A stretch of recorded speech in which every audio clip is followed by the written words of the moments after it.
है सनातन धर्म की प्रिय सनातनियों, आप सभी का स्वागत है हमारे इस कार्यक्रम में।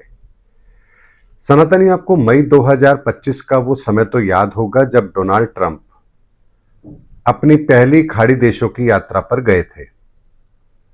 सऊदी अरब गए थे, कतर भी गए थे। सऊदी अरब से उन्हें लगभग 600 अरब अमेरिकी डॉलर की मदद मिली थी। मदद मैं इसलिए कह रहा हूं क्योंकि उन्होंने निवेश का एक वादा किया था अमेरिका के अंदर सऊदी अरब ने, और कतर ने तो उन्हें 3400 करोड़ रुपए का एक विमान भी गिफ्ट किया था। 400 मिलियन डॉलर के करीब उसकी कीमत उस विमान की वो कतर ने गिफ्ट किया था। अमेरिका के पास क्या विमानों की कमी है? कतर क्यों विमान गिफ्ट कर रहा है? सऊदी अरब अमेरिका के अंदर निवेश करना चाहता है। आखिर ऐसी क्या मजबूरी है या ऐसा क्या उनको मिल रहा है अमेरिका के अंदर जिसकी वजह से वो ऐसा कर रहे हैं? लेकिन जैसे ही अमेरिका इजराइल के साथ मिलकर ईरान पर अटैक करता है, एक संबंध निकल करके आता है कि आखिर सऊदी अरब और कतर ने अमेरिका की मदद क्यों की, या उसे गिफ्ट क्यों दिया, या उससे निवेश का वादा क्यों किया।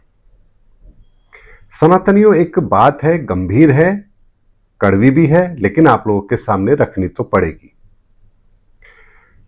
खाड़ी देशों के अंदर ईरान अकेला ऐसा देश है जहां इस्लामिक कानून लागू है। बाकी जितने भी देश हैं वहां राजशाही है, और वो कुछ हद तक लिबरल भी है, यानी वो अपने देश के अंदर इस्लामिक कानून को लागू नहीं करते हैं। है मुसलमान, लेकिन कुछ हद तक लिबरल है, यानी उन्हें कट्टरपंथी विचारधारा से परहेज है। और इसीलिए आप सऊदी अरब देखिए, कतर देखिए, यूएई देखिए, यहां पर आपको बहुतायत में बहुत सारे ऐसे लोग मिलेंगे जो गैर मजहबी हैं, वहां रहते हैं, बड़े आराम से रहते हैं, और वहां किसी भी तरह की कट्टरपंथी विचारधारा नहीं है। आपको जानकर ताज्जुब होगा कि जैसे हमारे यहां पर भी एक फैशन है कि अगर कोई मुस्लिम व्यक्ति किसी को मिले तो हिंदू भी क्या कहता है, अस्सलाम वालेकुम, यानी आत्मीयता दिखाने के लिए जय श्री राम या जय श्री कृष्ण नहीं बोलेगा, बल्कि बोलेगा अस्सलाम वालेकुम,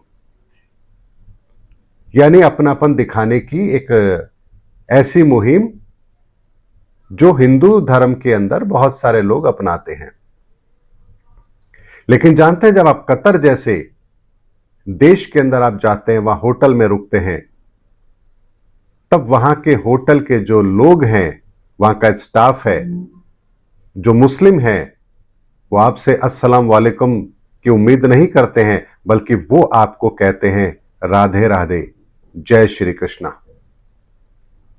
आप सोचिए कि हमें अपने जय श्री राम या राधे राधे, जय श्री कृष्णा कहने पर, गैर मजहबी लोगों के सामने कहने पर शर्मिंदगी महसूस होती है, वहां हम अस्सलाम वालेकुम की बात करते हैं। क्या यह हमारा संबोधन है? लेकिन बहुत लोग करते हैं। लेकिन कतर के अंदर वैचारिक स्तर जो उन लोगों का है, या सऊदी अरब की बात करूं या यूएई की बात करूं, तो वहां के लोगों की कट्टरपंथी विचारधारा ऐसी नहीं है, और इसीलिए उन लोगों का व्यापारिक दृष्टिकोण भी है। लेकिन वो लोग ये जानते हैं कि ईरान में जिस तरह से सत्ता काम कर रही है, खेमनेई की सरकार है, कट्टरपंथी विचारधारा है, इस्लामिक कानून की वो वकालत करते हैं, ऐसे में अगर उनकी ये विचारधारा खाड़ी देशों के अंदर और फैल गई तो वहां के राजाओं को अपना शासन जाता हुआ नजर आता है। क्योंकि ईरान के अंदर भी पहले राजशाही थी, लेकिन खेमनेई के आने के बाद उन्होंने राजशाही को खत्म करके वहां पर इस्लामिक कानून लागू किया है। ये परिस्थितियां आप सब लोग जानते हैं। तो खाड़ी के बाकी देशों को अपने अस्तित्व का खतरा नजर आता है, और इसीलिए ईरान उनके हिट लिस्ट में है, और वो चाहते हैं कि ईरान में किसी भी तरह से पुरानी वही राजशाही वापस लौट आए, ताकि खाड़ी देशों के अंदर किसी भी तरह की वैचारिक विभिन्नता ना रहे।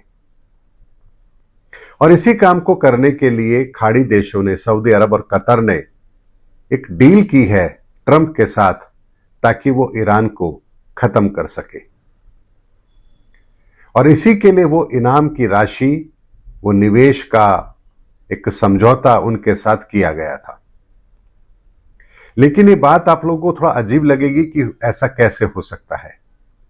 लेकिन हाल ही में जब ट्रंप ने एक बयान दिया कि खाड़ी देशों के साथ जो युद्ध हो रहा है उसका खर्चा अरब देश देंगे, तो ये बात बहुत स्पष्ट तरीके से सामने आती है कि ट्रंप ने केवल और केवल एक एग्रीमेंट के तहत ही खाड़ी देशों के अंदर ईरान के खात्मे की मुहिम वहीं के खाड़ी देशों के राष्ट्रों के कहने पर शुरू की है, और जिसका पूरा खर्चा वही खाड़ी देश देंगे। और असली काम तो अब होने वाला है जब ईरान अपने ही खाड़ी देशों के बाकी राष्ट्रों के उन संसाधनों पर अटैक करना शुरू कर चुका है। जैसे वहां पीने के पानी को प्राप्त करने के लिए समुद्र के पानी को ही फिल्टर किया जाता है, ईरान ने उनके उन्हीं ठिकानों पर भी अब अटैक करना शुरू कर दिया है। और एक ऐसी परिस्थिति है जो आपस में ही खाड़ी देशों को लड़ाने का काम करेगी, और जैसे ही यह काम शुरू होगा ट्रंप वहां से दुम दबा करके निकल लेंगे। यानी तुम आपस में अब लड़ो, हमारा काम हो चुका है, अब हम चलते हैं और दूर से बैठ करके सारे नजारे को आराम से देखेंगे। यानी दो बिल्लियों की लड़ाई के अंदर बंदर अपना दाव खेल चुका है। यह बात आपको कुछ आने वाले समय के बाद स्पष्ट होगी। अभी आप लोगों को ये बातें हवा हवाई लग रही होंगी, लेकिन सनातनियों ये बात हकीकत है। और मैं इसका आकलन क्यों दे पा रहा हूं, इस बात को भी समझ लीजिए। ग्रहों की परिस्थिति जब बनती है तो मैंने आपसे कहा था कि शनि जिस तरह से काम कर रहे हैं सबके मुखौटे उतरेंगे। कोई कितने ही पर्दों में क्यों ना हो, लेकिन अपने चेहरे पर नकली मुखौटा नहीं लगा सकता। और ऐसी ही परिस्थितियां इस समय पर पूरे विश्व में बन रही हैं। नेपाल के अंदर आपने देखा होगा कि पूर्व प्रधानमंत्री ओली को गिरफ्तार कर लिया गया है और वह न्यायिक हिरासत में है। कॉलेजों से राजनीतिक संरक्षण समाप्त कर दिया गया है, वहां पर किसी भी तरह का राजनीतिक दखल अब नहीं होगा, यानी छात्र संघ चुनाव भी नहीं होंगे। भारत के अंदर भी प्रधानमंत्री जी को लेकर के अब ऐसी ऐसी बातें सामने आ रही हैं जिसके बारे में कोई सोच भी नहीं सकता। ऐसी परिस्थितियां पूरे विश्व के अंदर बनती जा रही है। न्यूयॉर्क टाइम्स ने भी मोदी जी और आरएसएस के लिए बहुत कुछ न्यूज़पेपर में लिखा है। यानी भारत के अंदर भी मोदी जी को घेरने की पूरी तैयारी विश्व के लेवल पर हो चुकी है, यह बात भी निश्चित है। और इसका आकलन तो मैंने 2025 में ही दे दिया था, जब मैंने कहा था कि मई 2025 के बाद से प्रधानमंत्री जी के लिए समय चुनौतीपूर्ण होगा और ये लगातार चुनौतीपूर्ण बना रहेगा और लगभग दिसंबर 2027 तक रहेगा।